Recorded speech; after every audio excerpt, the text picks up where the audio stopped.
Local news for Friday the 14th of February. The future remains uncertain for the native New Zealand mussel kakahi. Evidence was confirmed during the annual kakahi monitoring survey day at Wairarapa's Lakeshore Scenic Reserve. Although plenty of adults were located, less than a handful of juvenile molluscs were discovered.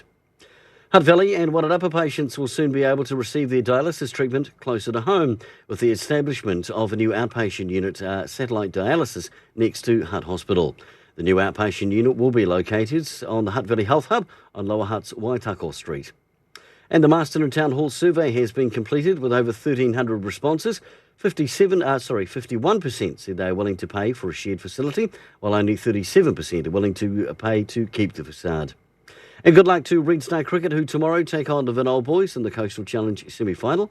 And just 2 games for Giant Softball this weekend, both away in Wellington for the Prem Threes and the women's team. Enjoy your weekends and happy Valentine's Day from the team at MoreFM and Wairarapa TV. Kia ora.